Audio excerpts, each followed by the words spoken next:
Olá, bem-vindo. Este é o MacCast, uma iniciativa Mackenzie, MacGraph, com produção do MacPlay. Hoje vamos discutir o assunto inteligência artificial e nanomateriais. Para isso eu convidei aqui duas pessoas especiais, dois professores e pesquisadores com qual eu tenho um contato já há bastante tempo, professor Leandro Seixas e professor Leandro de Castro. Sejam muito bem-vindos, senhores. Então nós vamos começar nosso bate-papo sobre nanomateriais e sobre inteligência artificial, uma coisa que está muito na moda hoje. E aí, o que vocês me... Bom, primeiro acho que eu vou fazer uma apresentação. Eu gostaria que cada um de vocês se apresentasse. Acho que eu vou começar com o Leandrinho. Hoje o programa, na verdade, vai ser sobre Leandros. Não, mas... Leandro de Castro, apresente-se, por favor. Diga um pouco da sua formação, o que você faz. Você já foi nosso, agora não é mais nosso. Ok, exatamente. Bom, obrigado aí, Marcelo, obrigado, Mackenzie, pelo convite. É um prazer estar aqui com vocês, dividir esse espaço aqui com meu amigo Leandro Seixas também. Bom, eu sou da área de engenharia elétrica e pesquisador em inteligência artificial aí desde 95 aproximadamente. Costumo dizer pesquisador de IA raiz, né, pessoal lá da velha guarda. E fui professor aqui da casa por 14 anos e meio. E atualmente eu sou um dos diretores do WinLab. O WinLab é um laboratório, é um centro de pesquisa, desenvolvimento e inovação de inteligência artificial aplicada à saúde.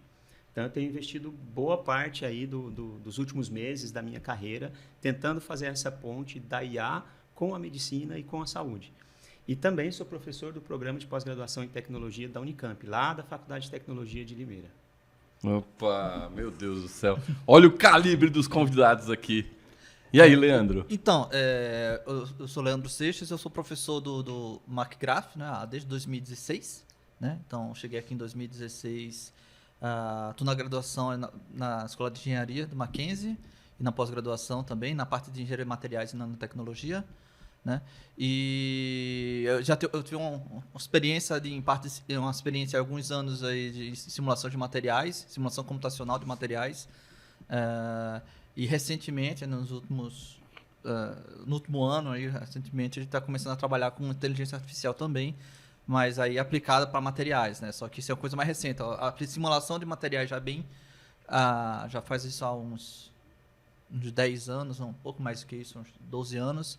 E a inteligência artificial agora está começando a ter um espaço melhor para ter bancos de dados suficiente, que a gente vai falar aqui, vai ter bancos de dados melhores para poder aplicar os algoritmos de inteligência artificial. Então, para nós leigos, acho que inteligência artificial foi quando saiu aquele filme do IA, que a gente via o IA, não sabia muito o que era, só vocês que eram da área, e aí depois a gente assiste e tem lá o Eu, Robô, aquela coisa toda, né? Mas para a gente acho que é aquilo.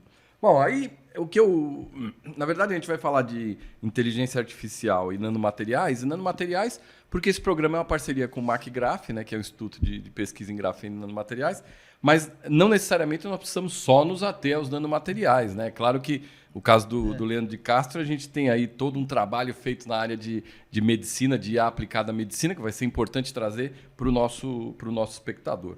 Bom, os nanomateriais a gente sabe que são materiais em escala nanométrica, ou seja, 10 a menos 9, né? A gente tem lá 9 zerinhos antes do valor, então é alguma coisa muito pequena, né? Acho que para situar os nossos espectadores, um vírus tem aí em torno de 10 nanômetros. Então dá para a gente ter ideia de que um átomo tem aí 0,1 nanômetro, então dá para ter ideia de que isso é muito pequeno, Então essa é a escala do que a gente trabalha lá no MacGraph. Agora, o que vocês podem me dizer de inteligência artificial aplicado a nanomateriais? E acho que aí é mais a tua área, Leandro Seixas, mas o que você pode me dizer? O que a IA pode ajudar na pesquisa, na caracterização, no desenvolvimento, na escalabilidade do nanomaterial? Então, recentemente, né, teve algumas iniciativas para aplicar esses métodos de machine learning, de aprendizado de máquina e inteligência artificial, usando dados que vêm tanto dados de experimentais, né, então dados de coleção de dados experimentais e dados de simulação também. E a inteligência artificial, nesse caso, entra como, por exemplo, reconhecer padrões, né, quando você tem alguns uma grande quantidade de dados, né? Por exemplo, uma coisa que foi feita, não que eu conheço, que foi feita há algum tempo atrás, por exemplo, eu usava dado de microscopia. Então, ele usava microscopia e treinava com alguns milhares de imagens, e nessa imagem de microscopia conseguia reconhecer, por exemplo, como era o grafeno, se ele tinha grafeno uma camada, duas camadas, parecido com o pessoal usa, por exemplo, para reconhecer rostos de pessoas, né? Então, você reconhece pessoas, conhece carro, usa em câmera para carro, para saber quem é que está passando na rua, esse tipo de coisa. A gente também pode usar isso também na parte em imagem microscopia. Isso era uma coisa que foi feito não só nesse tipo de imagens, mas também em outros tipos de dados que é obtido, né? Nesse caso, tem o desafio que é a quantidade de dados, né? Então, porque quando você faz a parte de simulação, ou quando faz a parte de reconhecimento de pessoas, você tem bancos de dados com milhares e milhões de pessoas, né? Quando você vai trabalhar isso na parte experimental, você não vai ter tantos. Me dê 1 milhão de imagens de microscopia. Não tem. As pessoas não vão ter esses dados assim, vão ter dados um pouco menores, né? E aí, recentemente, também está fazendo isso com a parte de simulação computacional. A gente faz simulação de materiais em nanoscala, só que cada simulação de materiais ele demora alguns dias, né? Então, pode demorar algumas horas, pode demorar alguns dias agora a simulação. Depois eu quero até voltar nessa questão da simulação de materiais, para você dizer um pouco mais para frente aí, nessa entrevista ainda, o que é a simulação. Porque a gente vê simulação de materiais, a gente já pensa, será que ele simulou o material? O que ele simula? Mas a gente... Então, é uma simulação do sistema, é um sistema, aí é um pouco, talvez eu possa ficar... Muito teórico. Mas não, porque entrar na área é uma simulação do sistema quântico, né? Então aí vou até te interromper, fazendo o seguinte, vou passar para nanotecnologia, não para nanotecnologia, mas a IA, aplicada à medicina, porque você já deu um exemplo de aplicação na questão de busca de padrões, né, visuais em imagens de vários tipos de grafeno, ou talvez de óxido de grafeno. Né? E no caso da medicina, Leandro, o que a IA contribui assim? Sim. Bom, vamos lá. Né? Depois eu tenho uma questão para o Seixas também, até pegando um pouquinho dentro do que ele falou, porque quando você está na escala quântica, né, você tem ali incerteza, né? Quando você observa um determinado fenômeno, você perturba o fenômeno, e esse, inclusive, é um dos desafios que você tem quando você está falando em tratar dados com IA, e eu queria até entender um pouquinho melhor como é que eles estão trabalhando isso aqui dentro do MacGraph, né? Que é o nosso centro de excelência aqui. Na área da saúde, a gente também tem muitas aplicações nessa linha de tratamento de imagens, reconhecimento de padrões, e eu diria que essa é uma das áreas que mais cresceu dentro da inteligência artificial na última década, nos últimos 15 anos, mais ou menos, principalmente com o desenvolvimento dos modelos de rede profunda. E dentro da saúde, a gente tem muita demanda dessa natureza. Né? Nós, por exemplo, né, o INLAB ele fica dentro do Instituto de Radiologia. Para vocês terem uma ideia, só o Instituto de Radiologia do Hospital das Clínicas aqui da USP, ele faz algo próximo de 1.000 exames radiológicos por dia. Por dia. Se você pegar todo o complexo do Hospital das Clínicas, esse número multiplica aí pelo menos por 2. Tá? Mas é uma quantidade absurda. E aí você imagina o tamanho do corpo clínico, do corpo técnico que você tem que ter para laudar, para poder dar laudo em toda essa massa de imagens e de exames. E alguns exames são extremamente complexos. Uma ressonância é um conjunto de exames, na verdade, não é uma única imagem. Né? Então, você tem várias fatias ali, você precisa analisar todo esse corpo aí de imagens. Então, esse é um dos desafios nossos hoje, mas não só nossos. Tá? Um pouco do que eu vou falar aqui vem também de conversa que a gente tem tido com outras instituições, como Harvard, instituições bem grandes, que têm hospitais grandes também. Muitos são hospitais assistenciais, né? Nós somos uma instituição pública, então a gente atende o estado todo e parte do país também a gente dá suporte para eles. Então, na área de imagens nós temos muitos desafios. Agora, é bastante interessante porque depois que eu cheguei no hospital, eu sou engenheiro de formação e minha vida sempre foi dentro de escolas de computação e escolas de engenharia. Então eu brincava, a gente tem as ferramentas, mas a gente não tem os problemas. A gente ficava pegando problemas da literatura, que a gente chama de toy problems, para testar nossas ferramentas. E lá é exatamente o oposto. A gente tem uma quantidade enorme de problemas para resolver e problemas reais que impactam diretamente a vida da população, a qualidade de vida da sociedade. Que coisa bacana. E a gente tem tido essa oportunidade agora de falar, poxa, tá bom, então como que eu posso né, aplicar essas ferramentas diretamente na prática. E aí surgem problemas que são bem diferentes até do que a gente pensa. Por exemplo, o nosso complexo é muito grande, são 7 institutos, são mais de 320 mil metros quadrados de área, são muitos prédios, algumas quadras, e às vezes o paciente se perde lá dentro. Certo? Então, a própria questão de como ajudar esse paciente a se localizar, a se locomover, é um desafio para nós. Né? E aí nós temos uma série de outras coisas, outras tarefas que a gente trata também. Tá? Por exemplo, bom, antes de falar um pouquinho dessas outras tarefas, deixa eu explicar também um pouco como é que funciona o InLab, né, para vocês conhecerem, tá? O InLab, ele faz parte do Inova HC, que é o núcleo de inovação, é o nosso NIT, na verdade. Né? Eu costumo brincar o seguinte, eu falo, o HC ele é tão grande e tem tanta coisa acontecendo ali dentro, que tudo que existe na USP existe também no HC, mas dedicado a ele.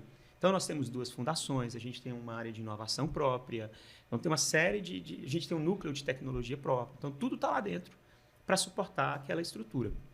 Tá? E o InLab, ele atua muito por meio da lei de informática. Então, a gente faz parcerias com grandes empresas, Siemens, Philips e várias outras, AstraZeneca, Huawei, várias empresas. E, por meio dessas parcerias, a gente desenvolve soluções.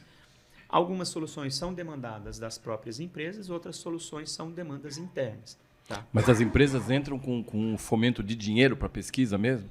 Entram com capital financeiro, sim. Como é benefício tributário para eles, né? Então, na prática, eles estão tendo uma isenção ali na ponta, desde que eles façam investimento em desenvolvimento ou co-desenvolvimento de tecnologia. E esse é o nosso papel, né? Conectar.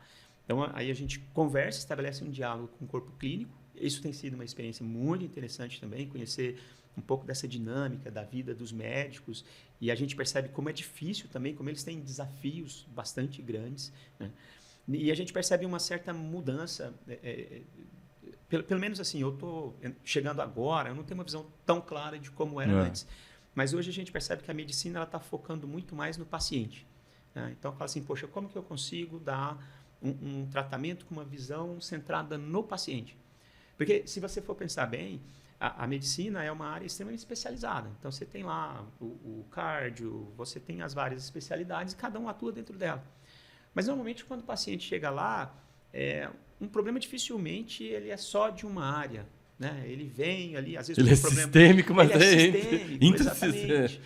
Então, tudo isso está sendo pensado agora e, de novo, numa escala global. Né? Então... enfim, isso é um pouco do cenário que a gente tem ali dentro. Leandro, por exemplo, nós falamos com o Seixas na área de imagem. Lá, aí vai, pelo que você falou, vocês estão aplicando já desde de manter o paciente situado da posição geográfica dele dentro do próprio complexo, né? Sim, isso é uma demanda. Quer dizer, é uma demanda, ainda, mas é uma demanda. Isso. E que outras demandas você tem mais fora a demanda de imagem, que seria a mais clássica, no caso, pelo que a gente está discutindo aqui? Tá. Então, vamos lá, né? A gente olha... Basicamente, a gente criou algumas categorias de projetos. Então, a gente olha os projetos que a gente chama de projetos estruturantes, que são projetos que ajudam a reduzir gargalos globais do sistema todo, e projetos pontuais, demandas específicas. E aí, em demandas específicas, a gente tem projetos envolvendo imagens, projetos envolvendo raio-x, endoscopia, tudo isso demandas de pesquisadores do próprio hospital. E outra coisa que me chama muita atenção lá dentro, assim, é o nível de competência e excelência que a gente tem lá dentro. Para você ter uma ideia, a média de produção científica deles é de 10 papers por ano. Tá? Então, é uma média bastante elevada. A gente tem lá, se somar os residentes com os pós-graduandos, a gente tem 2 vezes mais residentes e pós-graduandos do que alunos de graduação. O que é o inverso da maior parte das instituições. É o que a gente vê, é justamente o inverso. E isso existe por quê? Porque ele é um hospital-escola. Né? Então, ele é um hospital onde as pessoas vão para se formar, ou mestres ou doutores, ou médicos, passando pelos estágios de residência. Né? E não tem ninguém na área da informática, da informação, da TI, dessa coisa, que faz também o doutorado ou mestrado lá? Não. E que vem traçar essas coisas na relação com relação à inteligência artificial? Não, tem alguns, mas multidisciplinaridade, interdisciplinaridade, a gente sabe que são temas difíceis, né? Muito. Porque, assim, normalmente o pesquisador, o profissional da IA, ele já é um cara multidisciplinar. Porque boa parte das nossas aplicações estão fora da computação. A gente tem muitas aplicações de computação? Tem, óbvio. Mas tem muita coisa fora. E a saúde é um exemplo. E aí você tem uma barreira natural de comunicação, de linguagem entre as áreas, né? Tanto que no nosso time de gestão, só para vocês entenderem, nós somos 5 pessoas no time de gestão, né? Somos 3 diretores, eu faço a direção executiva, eu tenho um diretor de tecnologia e eu tenho um diretor médico, que é um neurocirurgião que acompanha tudo que a gente faz e ele é uma espécie de uma interface nossa com o hospital, porque ele tem a linguagem, ele é funcionário do hospital, então ele conversa, comunica bem com os médicos. Né? Então, a gente precisa dessa multidisciplinaridade. Né? Aí nós temos uma PMO e temos uma oficial administrativa. Então, esse é o nosso time de gestão ali dentro. Tá? Mas é sempre essa questão da interface, né? da linguagem com eles. Puta, que bacana. Seixas, fala um pouco mais agora, eu fiquei curioso na parte de o que você, com a simulação computacional, faz com relação a materiais? Qual é as principais demandas aí que você acaba respondendo com relação à simulação computacional? Então, inicialmente ele está fazendo essas simulações computacionais para ver as propriedades eletrônicas de materiais, né? Então, você vê algumas coisas... se você quer saber um material, se imagina um material, como é que faz... E em escala atômica dele, você quer saber, isso vai ser um material metálico, vai ser um semicondutor, vai ser isolante. A parte de simulação já pode responder isso. Isso é uma coisa, em princípio, seria a parte mais... os dados iniciais. Mas aí tem outras coisas além disso que você consegue também. Mas para um material novo ou para um material a ser sintetizado? Você imaginou um material e quer saber, isso vai ser estável também? Você consegue simular. Então isso é a predição de características, de propriedades de um novo material, é isso? Você consegue, acho que a principal função da parte de simulação é a predição das propriedades, né? Você pode fazer essas coisas, trabalho de colaboração com o experimental faz algumas medidas e quer saber, isso é realmente desse jeito, a gente pode fazer trabalhando junto e comparando as propriedades e ver, eu estou fazendo várias simulações e eu estiver comparando. Ou pode fazer um trabalho separado, só previsão de materiais. Previsão de se o material ser estável, se ele é estável a alguma temperatura ambiente, ou é estável em temperatura mais baixa. E qual é o nível de acerto que a gente tem em percentual assim dessa predição? Depende de qual propriedade você está falando, né? Propriedade elétrica, por exemplo. Propriedade elétrica, dá para ter uma... A gente, às vezes, tem um erro associado também em algumas propriedades, mas, assim, dá para... Chega a 70%, por exemplo?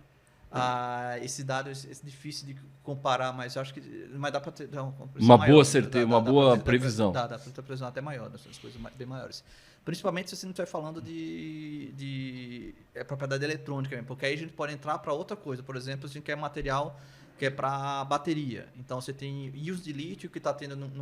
tem dois eletrodos na bateria, e o íons de lítio está saindo de um lado de um eletrodo e está indo para o outro. Você tem que ver a energia de ligação desses íons em um material. E eu faço a simulação, por exemplo, faz a simulação com o material com o íon, sem o íon, e ver como é que está essa ligação. Se ele reage mais ou menos. Mais ou menos, como é que está, se ligação mais forte, a ligação mais fraca. Se é muito fraca, é bom para o ânodo, se é mais forte, é bom para o cátodo, que é o outro eletrodo. E você vai imaginando materiais, e um material diferente, substitui esses elementos, muda essa forma, vê se é estável, ver se ele é bom para essa bateria. E você vai começar a fazer. Isso é uma aplicação, por exemplo, para bateria, que é uma aplicação que hoje em dia muita gente interessa, mas tem várias outras aplicações. Agora, você deve ter uma fórmula, uma equação que governa essas. Cada material deve ter onde entra as propriedades para você poder sair lá com o resultado. Né? Exatamente. E essas fórmulas, a gente escreve essas fórmulas ou são fórmulas conhecidas? Isso tem uma metodologia bem estabelecida. Já tem uma metodologia. E os programas também já estão bem estabelecidos. A gente usa uma teoria chamada teoria do funcional da densidade, que acho que desde a década de 60 está bem Teoria estabelecido. funcional da eletricidade. E aí ele já tem uns programas já prontos para isso, você só muda os inputs, você muda tipo, qual material, que elementos químicos estão usando, qual a forma dele, como essas ligações, e aí vai fazer o teste, e já usa esse programa já com soluções já prontas, já desde. E aí só que aí você vai fazendo vários tipos. Eu falei agora a parte de baterias, mas também a gente tem uma coisa que a gente está também usando esses materiais, por exemplo, para a parte de produção de hidrogênio. Então, a gente, para fazer quebra da água, né? A água tá H2O, você quer quebrar isso, separar oxigênio e hidrogênio. E o hidrogênio você pode usar como combustível na parte de carro, que hoje em dia não é muito, não está muito difundido, né?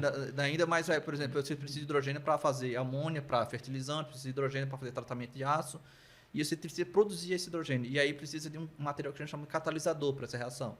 E a gente faz coloca ele ligando também no material, vê se ele é bom catalisador. E aí e aí tem umas coisas também que consegue fazer.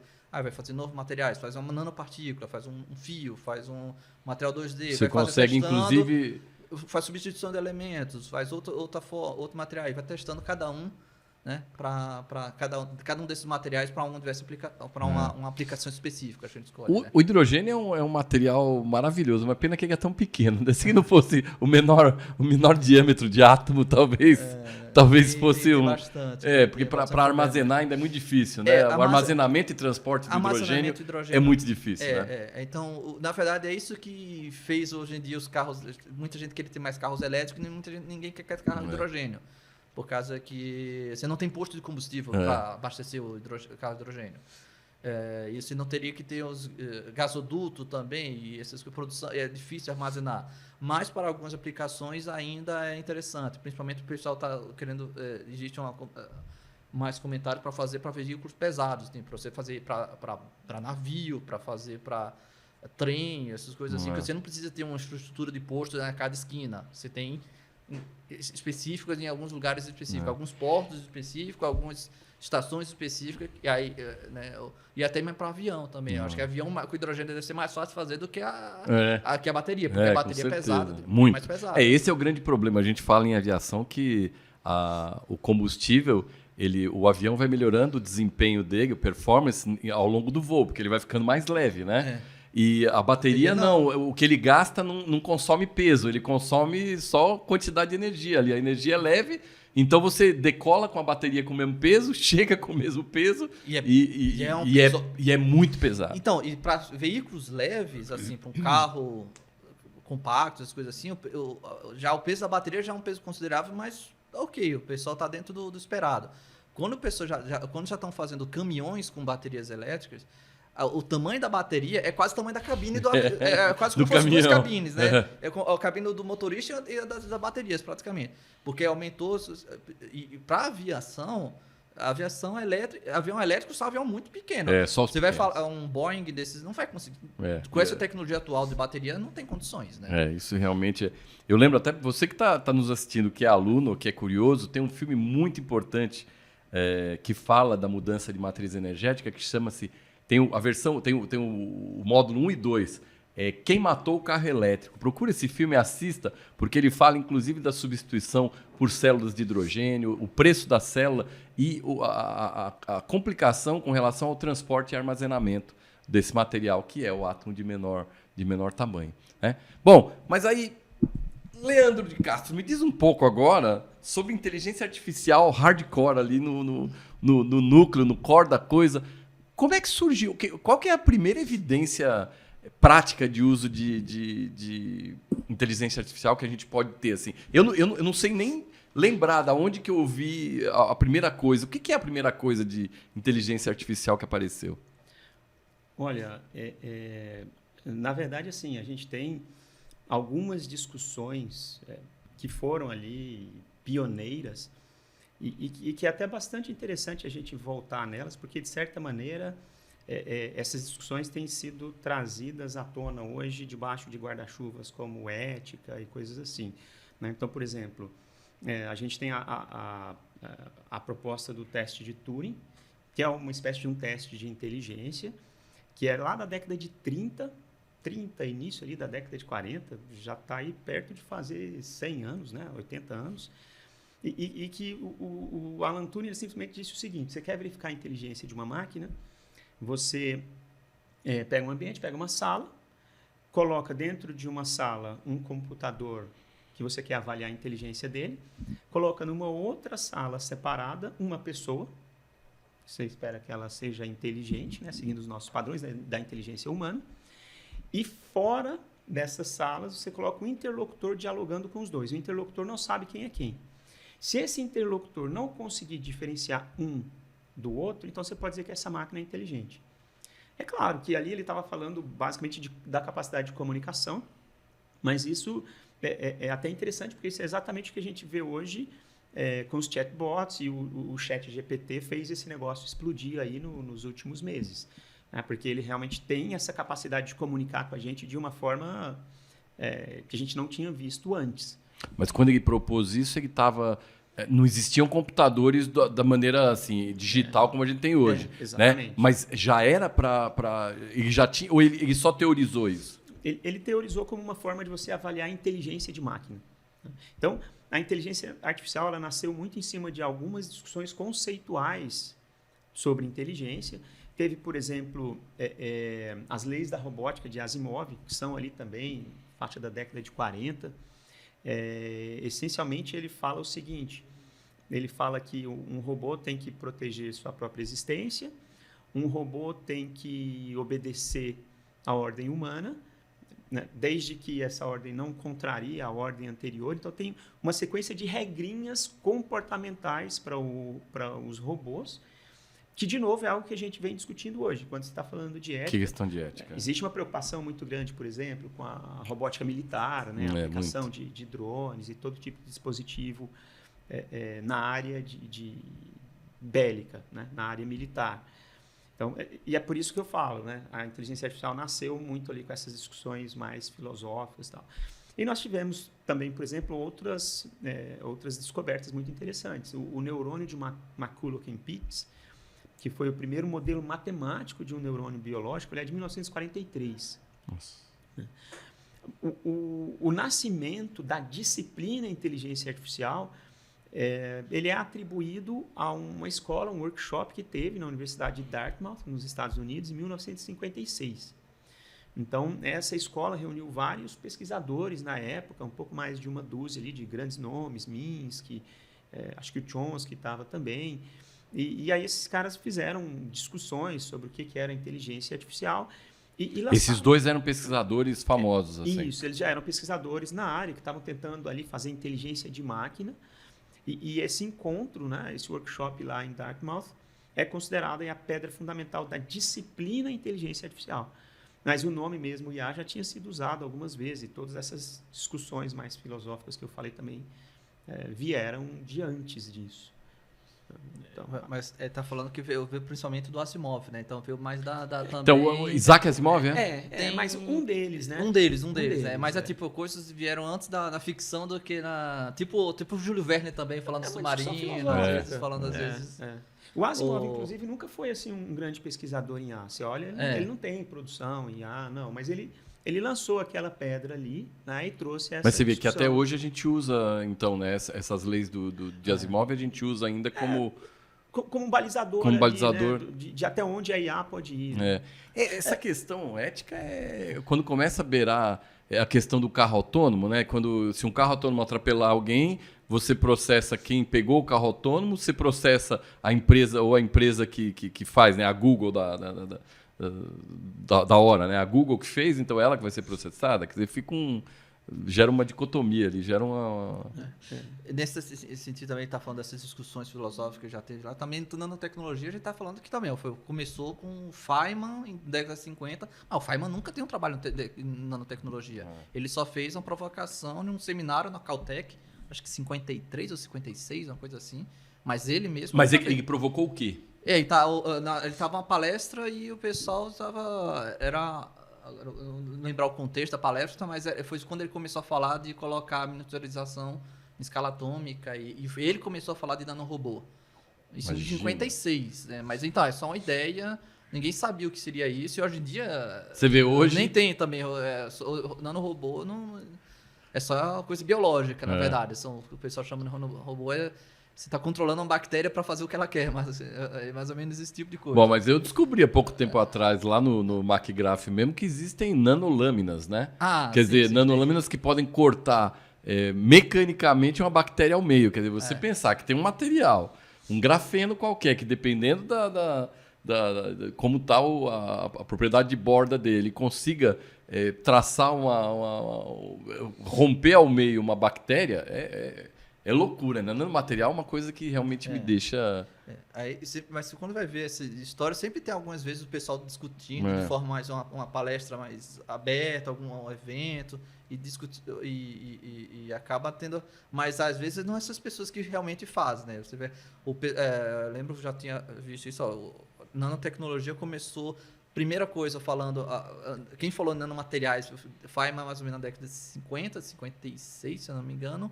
Mas o pessoal fala, a primeira coisa realmente de nanotecnologia foi na década de 80, com a IBM controlando o átomo por átomo para montar uma imagem. Tinha átomos de xenônio, neônio, assim, eles conseguiam fazer como fosse um bonequinho. Isso é uma imagem até famosa da IBM. Isso foi na década de 80. Isso o pessoal falou, isso é manipulação em escala atômica. Isso aí isso é tecnologia, de fato, fazendo... Nanométrica, né? E isso, acho que isso é na década de 80, né? Quando já tinha microscópio desenvolvido para IBM... Eletrônico, para fazer isso. E aí, o que vocês acham que são as principais limitações e os desafios da aplicação da AI? A gente falou que é a questão ética, né? E eu acho que esse é um desafio grande. Bom, até as inteligências artificiais mais simples aí, por exemplo, o monitoramento nosso dia a dia, o nosso monitoramento, imagem e tudo isso, se tiver uma central que tem todos esses dados aí, a gente está exposto de alguma forma, né? Então, se tiver um código moral por trás daquela inteligência artificial, a gente pode confiar, mas se tiver um código amoral ali ou imoral, tá complicado, né? Eu diria que esse monitoramento já acontece, né? Em alguns países mais, em outros menos, mas ele já está aí, né? Mas assim, eu acho interessante esse debate sobre ética dentro da IA, e a gente pode falar de 3 grandes pilares, né? A gente tem o pilar que você bem colocou aí da responsabilidade, né? Porque você pode ter IA basicamente para fazer algumas coisas, pelo menos 3 coisas importantes, né? Ou ela automatiza um processo de maneira completa, você não precisa mais da intervenção humana para fazer, a máquina vai fazer. Ou ela serve como uma ferramenta de apoio à tomada de decisão. Então, você olha, consulta, ela te dá o resultado ali e você decide se você aplica ou não aplica. Ou ela traz algum insight, algum conhecimento novo para você. Tá? Então, essencialmente, você tem essas 3 formas de entrega de resultado da IA. E quando você pensa em apoio à tomada de decisão, isso existe muito na área da saúde, né? Então, eu vou fazer um algoritmo aqui que vai olhar um raio-x e vai me dar um parecer, um laudo sobre esse raio-x. Tudo bem. Mas na ponta, quem toma a decisão? É o médico?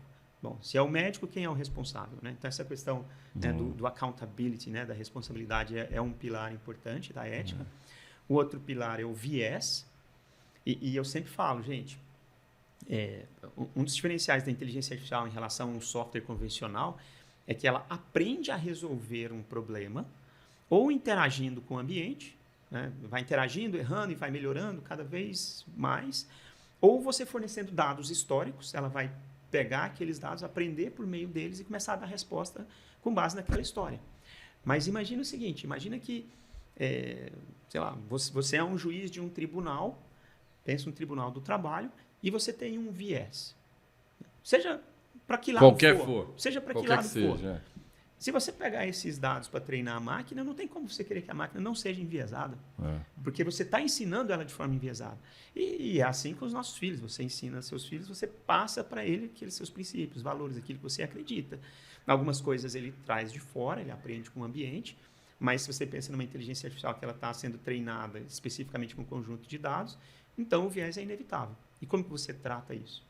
Tá? Então, o viés é um outro problema muito sério. E o terceiro problema, e o último que eu quero destacar aqui, que também é um grande problema, está associado, inclusive, com essa questão de imagens, de dados pessoais que você está falando, é a privacidade. Certo? Então, eu me lembro a primeira vez que eu estava conversando com a minha esposa e, de repente, eu peguei meu telefone e veio um anúncio, uma propaganda associada a que eu estava falando com a minha esposa. Eu me senti ofendido por aquilo, porque eu me senti invadido. Falei, caramba, o meu telefone está me escutando. Estão escutando aqui, E agora? O que eu vou fazer? Para onde eu vou fugir? Né?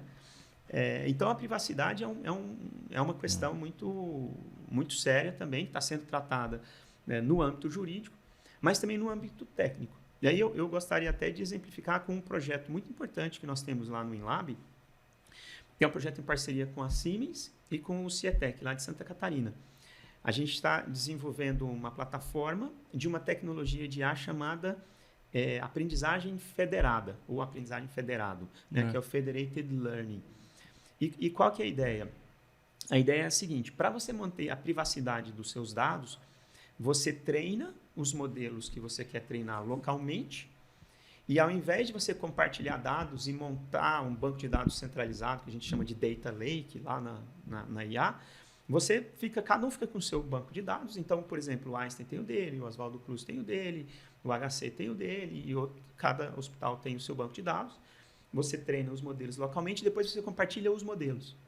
Então, você não precisa compartilhar os dados. Aí, a partir dos modelos compartilhados, você gera um modelo único que atende todo mundo. Tá? Então, esse é um projeto de longo prazo. Mas um não fica sabendo dos dados do outro. Só o resultado daquela...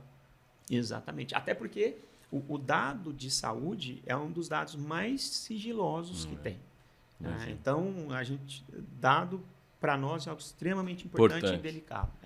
Aqui já há anos que a gente tem uma comissão que estuda a LGPD, né? Você mesmo deve ter participado de reuniões de LGPD no Mackenzie desde o começo, quando teve aquele processo lá, acho que na Google ou na Microsoft. A gente já começou a ter preocupação com a LGPD. Hoje é tratado como um assunto de primeira... Agora, você estava falando isso, Leandro, eu lembrei...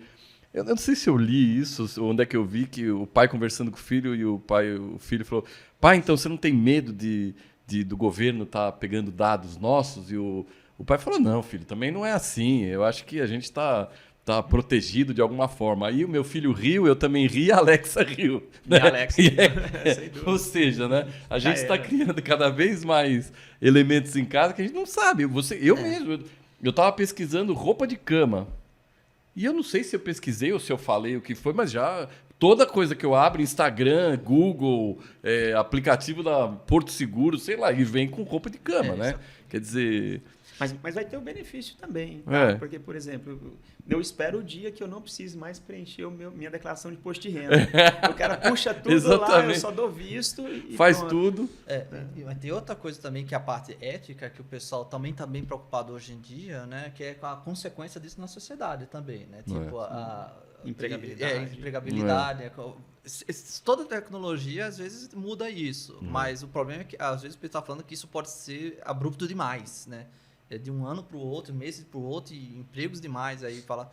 Porque sempre teve a taxa de emprego que seria, né? Não dá nem tempo de uma dessas pessoas que perderam conseguir se adaptar, às vezes. O pessoal foi tão rápido, em tão poucos meses, né? Eu acho que... isso pode ser, talvez, né? Porque a consequência disso pode ser muito grande, né? Então, isso em áreas gerais, né? Mas surgem, às vezes, profissões novas, né? Exatamente. Tem surgido o tal do engenheiro de prompt, não sei se você já ouviram falar. Não. O engenheiro de prompt é a profissão engraçada, porque assim, o cara faz perguntas para o chat GPT e ferramentas similares. Então, a profissão do cara é fazer pergunta, tem que saber fazer pergunta. Né? Então, você fala assim, poxa, mas... E aí é um novo profissional de IA. O que você é, né? Eu sou engenheiro de prompt. Eu sou engenheiro de prompt, um novo profissional de IA do mercado, mas...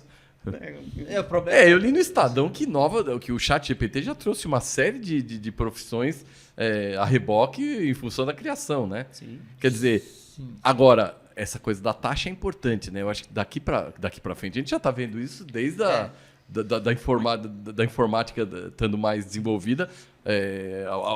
Lembra da questão saiu o chip com tanto, saiu o chip com não sei o que mais, a obsolescência vem num ritmo muito grande, né? Sim. O que você ia falar, Leandro? Eu sempre...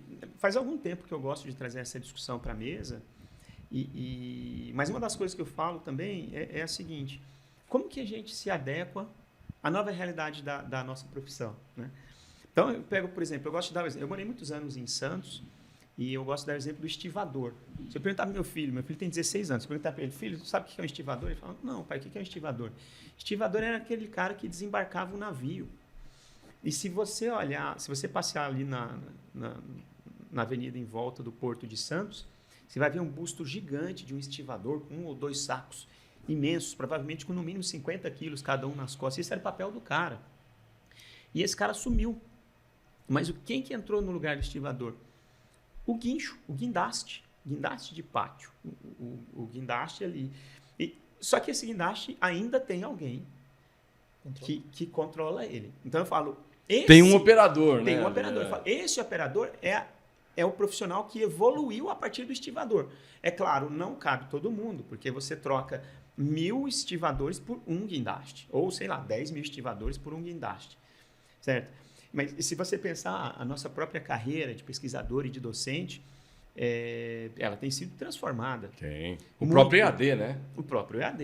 Esses dias um colega meu lançou uma ferramenta que eu testei, que faz questões automaticamente para você. Você coloca o seu texto lá e ele monta as questões.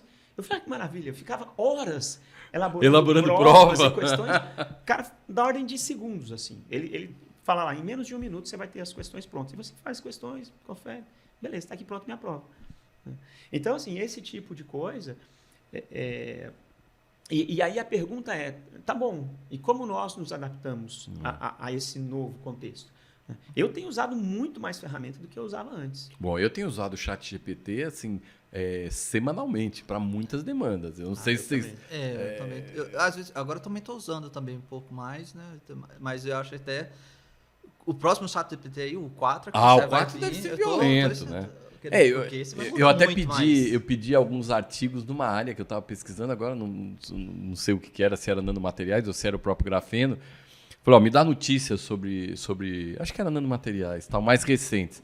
E a mais recente que ele me trouxe era 2020, porque essa versão parece que o banco de dados 2021, né? Então ele me trouxe assim notícias que agora já estão requentadas, e 2 anos faz muita diferença, né? Mas eu imagino, diz que tem novos features e novas possibilidades do 4.0 que é violenta, né? Mas tem que também ter muito cuidado, porque eu já testei para fazer isso. Escreva um resumo sobre um assunto assim. E acaba... Então, ele escreveu uma coisa que fazia sentido, mas ele citou várias referências que não existiam. Eu fui pesquisar uma por uma, isso aí não existe. Aqui não existe. Ele juntou autores, juntou títulos diferentes, fez uma mistura lá. Ele citou vários artigos lá. Não, isso nenhum desses existia. Eu fiz alguma... Ele escreveu a introdução de algum... foi introdução, foi resumo, alguma coisa eu fiz algumas perguntas, perguntei algumas coisas com relação a manuais e parâmetros militares e tal, de voo, de aviões e tal. E ele falou, eu sou uma inteligência artificial, mas eu não sou... eu não posso fornecer informações e tal. E nessa área, então tem uma... Eu fui testando até os boundaries lá. Moderado. É moderado. Eu falei, não, vai até aqui, vai até ali, vamos ver qual é o envelope dessa inteligência artificial. Bom, mas aí, se a gente falar da inteligência artificial, por exemplo, o ChatGPT já me deixou extremamente assustado. Acho que a gente não tinha ideia de um Google daquela forma, né? Porque o Google, você pergunta, tá ali, aparece muita coisa, você que separa o joio do trigo ali. Mas se a gente pensar, o que eu posso esperar, o que nós podemos esperar da inteligência artificial na visão de vocês, num curto prazo, aí até 3, 5 anos, um prazo assim meio médio de 5 anos. O que a gente pode esperar da inteligência artificial, vocês acham? Aplicada. Bom, assim, o que eu vejo como tendência na área de maneira geral, né? Esses modelos, que eles chamam de modelos generativos ou modelos gerativos, né? Porque é uma tradução da palavra do inglês, eu vejo ela dos 2 jeitos, mas que são os modelos que são capazes de criar a partir do treinamento. Isso, para mim, foi um salto enorme, porque ele aproxima mais a inteligência artificial de quem não é da área de tecnologia. O ChatGPT todo mundo usa, é o que eu falei. Né? Agora todo mundo virou, né, profissional de inteligência artificial. Então eu acho que essa é uma tendência muito forte, os modelos gerativos ou generativos. Você diz dessa interface ser tão amigável que qualquer um se relaciona com ele. Exatamente, exatamente. E numa linha parecida, nós temos também as soluções que a gente chama de soluções de baixo código ou sem código, que é o low code ou no code. Eu me lembro uma vez, até algum tempo atrás, conversando com colegas do direito, eles falaram, nós montamos um grupo de estudo de inteligência artificial, isso já faz uns 3, 4 anos, né? Eu falei, poxa, que legal, o que vocês estão fazendo? Eles falaram, estou estudando Python. Python é a linguagem de programação mais usada no mundo hoje, mas eu fiquei pensando, falei, poxa, por que profissionais do direito estão estudando programação para fazer IA? Você não precisa. Você pode ir para as plataformas no code ou low code e você tem acesso, usa essa tecnologia num nível que a gente diz mais baixo do que o ChatGPT, porque o ChatGPT é uma interface humano-computador muito simples, né? Você tecla como você tecla no Google. Agora, quando você vai para o low code, para o no code, embora você não precise saber programar, mas você tem que conhecer o fluxo da inteligência artificial, você tem que saber montar o processo, saber quais caixinhas você coloca ali. Tá? E não é tão direto assim, né? Não é tão direto, exatamente, como se fosse um estágio intermediário. Mas por que isso é importante? Porque isso permite que a inteligência artificial chegue na ponta da área demandante. Então, se você pega uma empresa, a empresa tem muitas áreas, tem área de pessoas, área de operações, tem área de logística, diversas áreas, financeiro, etc, etc. Se você pegar um modelo tradicional, ela vai fazer o quê? Vou montar aqui um grupo de dados, né, uma área de dados, e todo mundo vai demandar projeto para essa área de dados. É ineficiente. É ineficiente porque a área de dados não consegue atender todo mundo, ela não entende os desafios de negócio das áreas demandantes, certo? Então, você precisa de uma solução que permita que alguém que está... eu trabalho com RH, eu trabalho na área de segurança do trabalho. Então, por exemplo, eu já fiz projetos de segurança do trabalho que a gente tinha que analisar os formulários preenchidos lá, incidentes, acidentes, tudo que aconteceu. Mas se você fornece uma ferramenta, uma tecnologia, que o profissional que é dessa área consegue usar, é muito mais eficiente, porque ele tem as perguntas. E eu também gosto de exemplificar a diferença de um software convencional para um software de inteligência artificial, porque o software convencional, você diz exatamente o que ele tem que fazer. Então, eu quero um software para controle de estoque. Então, você fala, se o cara entrar com um item aqui, você coloca esse item no estoque. Se ele for vendido, você dá baixa no estoque. Então, o cara programou aquilo, sempre acontece daquele jeito, é determinístico. A inteligência artificial, não, você trabalha com hipóteses. Você fala, será que eu consigo diminuir em 10% as minhas perdas por fraude, transação de cartão de crédito, no sistema de energia, aonde for? Você percebe que você não sabe se ela vai funcionar. Você vai ter que construir um modelo, testar. E como você vai construir um modelo? Do jeito que eu falei. Ou você oferece dados para ele aprender, ou ele vai interagir com o ambiente. A partir dessa interação, ele vai ajustando seus parâmetros até dar uma resposta satisfatória. Né? Então, a consequência disso é que você não tem um processo fechado. Por isso que é importante levar para a área demandante, levar para a ponta. Porque aí o cara fez a pergunta, gerou o modelo, testou, falou, não, mas eu quero mexer na minha pergunta. Aí o cara mexe na pergunta. Ele infere naquilo de novo e aí... Isso, ele mesmo interage com o sistema. Imagina você jogar isso para uma área de dados o tempo todo, toda hora você tem que fazer uma requisição lá, uma requisição lá. É ineficiente, é caro. Então, essa realmente é uma... Não tem que haver, então, a centralização de um banco de dados, né? Não é bem a questão do banco de dados, é muito mais da capacidade de construir a solução de IA. Né? Porque o banco de dados ele é só o alimentador de informação. O banco de dados poderia ser único aí na história. Poderia ser, exatamente. O acesso e a interface para o acesso é que teria que ser alguma coisa especializada ou mais próxima das áreas demandantes, né?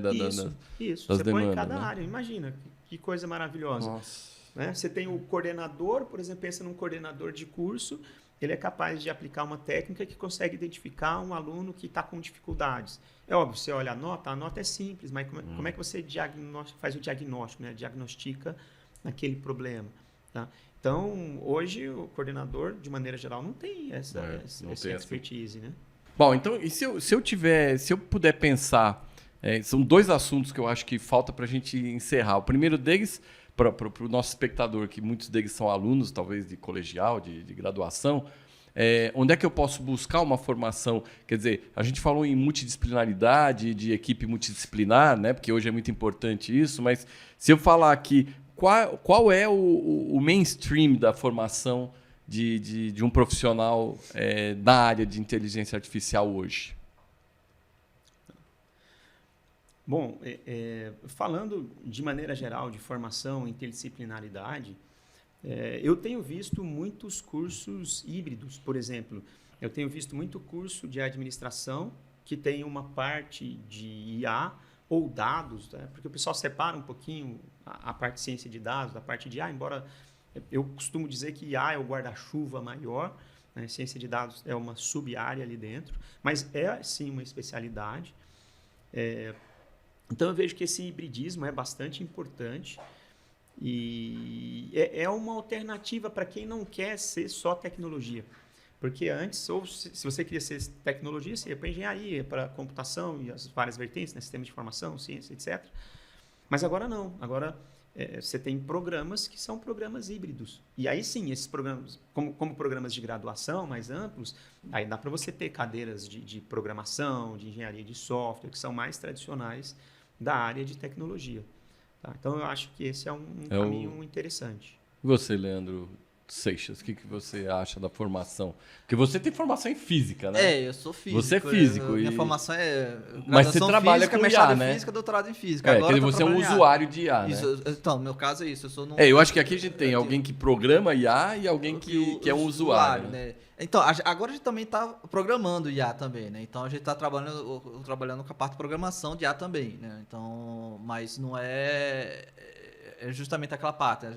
Usar os modelos, usar a linguagem de programação Python, usando redes neurais, aqueles novos pacotes, PyTorch, TensorFlow, essas coisas que o pessoal está usando, aquelas as ferramentas novas que estão sendo usadas. Certo. Né?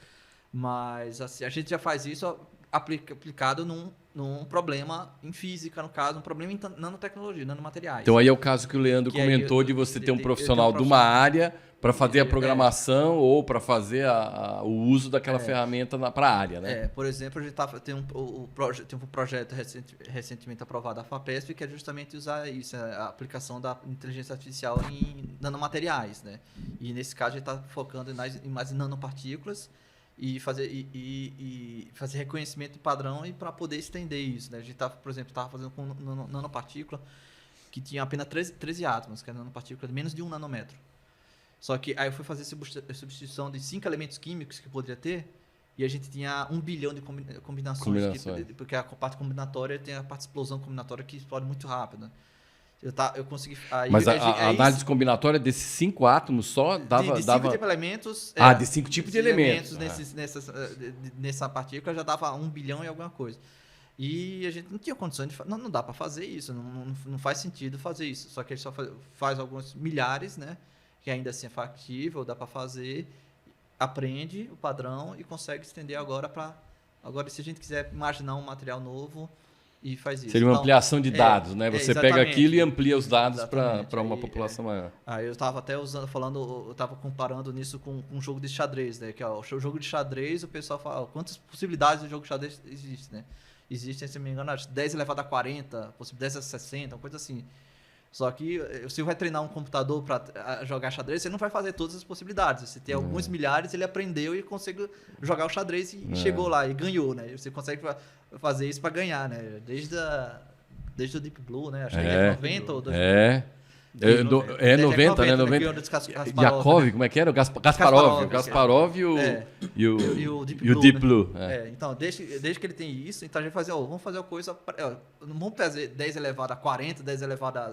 Mas vai fazer algumas coisas, faz de uma forma inteligente, né? Faz um banco de dados e ele consegue... E ele vai aprender, né? E eu quero um material que é bom para bateria, eu quero um material bom que é para sensor, ele vai começar a combinar e vai fazer isso, né? Isso aí eu estou falando, é um problema e eu quero ver se ele consegue fazer isso. Tem que começar sempre os problemas mais simples, às vezes, para começar a poder evoluir. Né? Mas a gente tem uma onda que quer chegar, né? Que eu quero eu quero um material bom que seja bom para sensor, um material bom para catálise de algum outro elemento químico. Então, ele começa a dar algumas possibilidades que você pode testar em laboratório, né? Bom, e se para a gente encerrar aqui, eu tenho um último desafio, que é eu queria saber o que a vida está reservando para vocês com relação à inteligência artificial ou os nanomateriais num prazo aí de 1 ano a contar de hoje. O que está reservando para você, Leandro Seixas? Então, O que a vida está trazendo na parte de nano e inteligência artificial? Então, agora eu estou tentando fazer teve um projeto da FAPESP que está nesse tema, então a gente tentando evoluir nesse tema em colaboração com o pessoal do CNPEM, né, de Campinas, né, que tem o Sirius, tem o Laboratório de Nanotecnologia, a gente está fazendo coisas em colaboração com ele. E até também entrei num INCT de Informática de Materiais, que também é voltada para isso, tá, para fazer ver bancos de dados materiais e aplicação de métodos de inteligência artificial e outras coisas também, além da inteligência artificial, né? Então tem muito desafio, né? Tem algumas coisas. E a gente está tentando. E tem algumas evoluções que a gente está tendo agora nesse sentido. Tá começando. Não. Eu diria que essa parte para nanomateriais. Tem coisas recentes, bem recentes, assim, que tem bem interessante, mas assim, não é algo que é feito há muito tempo, né? Então, porque justamente o pessoal não tinha o banco de dados suficiente para isso, né? Então, agora que o pessoal começa. Agora a gente está começando a entender melhor como deixar um banco de dados bom e que dê alguma coisa, né? Que antes estava muito bagunçado as coisas, né? Obrigado, Leandro. Mais... E você, Leandro de Castro, o que a vida trará de desafios, nano desafios, mas desafios em inteligência artificial? De IA, né?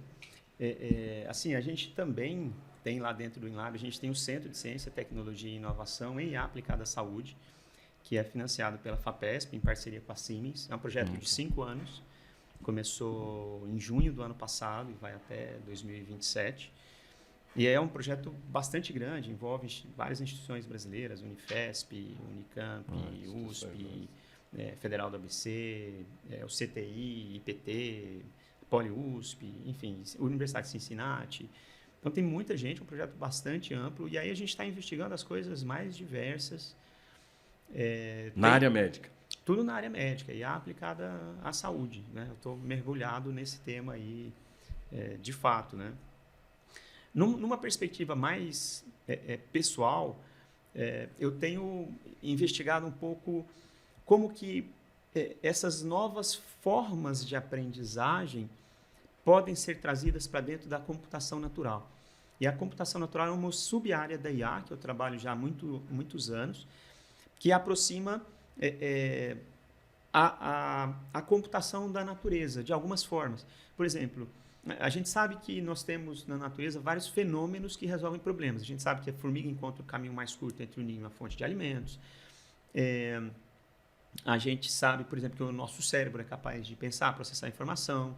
A gente sabe que o nosso sistema imunológico protege o nosso organismo contra agentes causadores de doença e assim por diante. A computação natural pega esses conceitos biológicos, constrói algoritmos a partir deles e usa esses algoritmos para resolver problemas do dia a dia nosso. Por exemplo, problemas de logística, roteamento de veículos, problemas de reconhecimento de padrões, navegação autônoma de robôs, uma série de coisas.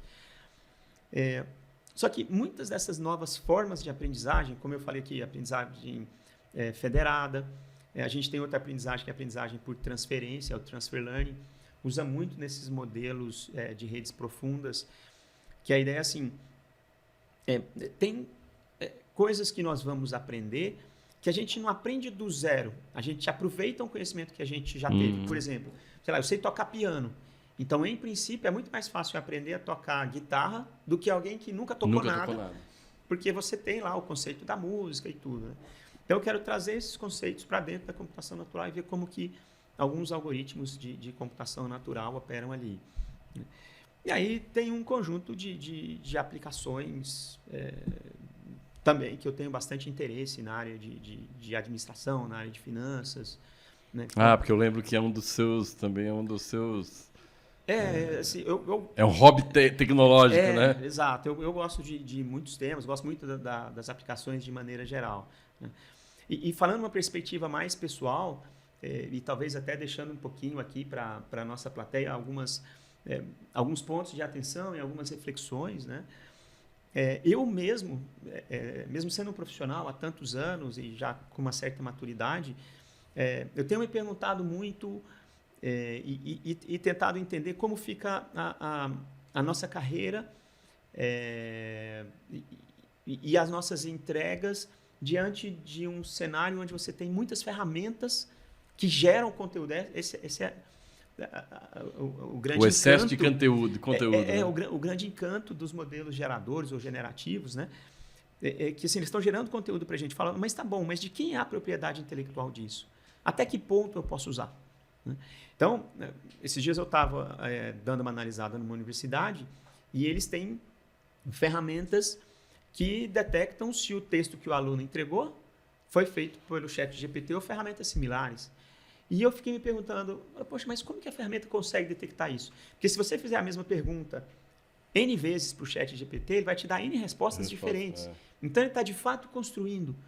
E como que essa ferramenta consegue identificar? Mas a minha questão era mais filosófica. Por exemplo, estou preparando um conteúdo para a minha aula. Né? Qual que era o modelo tradicional, o modelo que a gente sempre fez dentro da academia e dentro da ciência? Você busca suas fontes, seus livros, seus artigos, você olha aquele conteúdo de várias fontes, monta o seu, a partir da sua interpretação daquele conteúdo.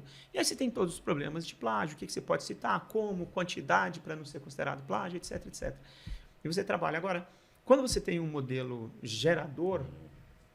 Né, E aí, né? Exato. Então, eu posso usar ou não posso usar? Quer dizer, como que eu cito? Eu falo, isso aqui foi gerado pelo ChatGPT, mas é muito solto, é muito aberto.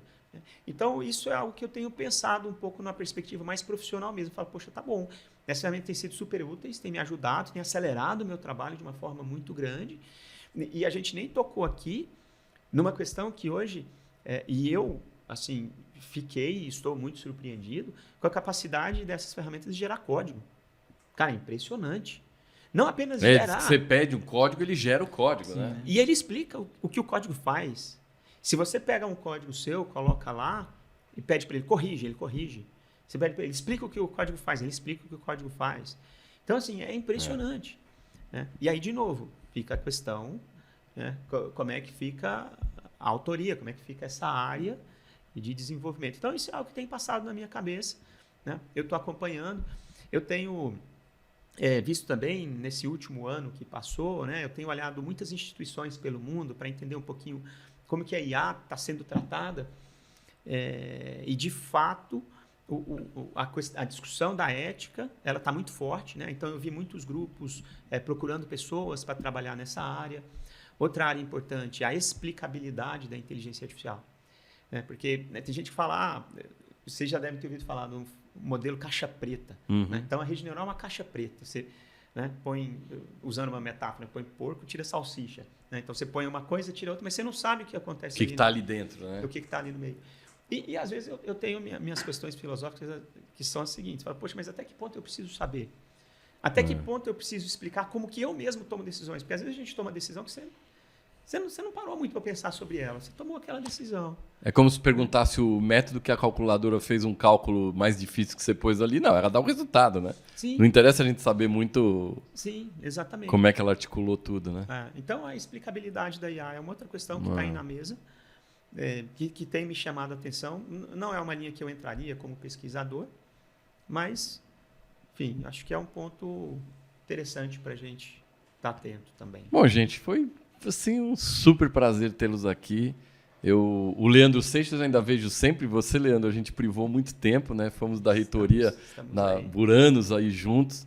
Foi um prazer te reencontrar aqui, ainda mais nessa posição assim de bater um papo sobre uma área que você sempre foi detentor de conhecimento, mas que agora você está focado 100% numa instituição de renome. Para mim, assim, é um prazer, é uma honra ter vocês aqui. Então, eu agradeço. Para você que está em casa, fique ligado nesses programas em parceria com o MacGraph e o MacPlay e o MacCast, que é o programa. E tem algumas referências para vocês. Com relação à ética, tem a teoria do drone, é muito importante. Tem toda a questão na ética por trás dos equipamentos militares, dos aviões remotamente pilotados, RPAs, e é muito importante para quem gosta disso ver essa fonte. Bom, eu sou Marcelo Oliveira, o gerente de projetos do MacGraph, nosso Instituto de Pesquisa em Grafeno e Nanomateriais. Até a próxima vez, nós falamos aqui sobre nanomateriais e a inteligência artificial com 2 pesquisadores brilhantes e eu te vejo no próximo programa. Obrigado.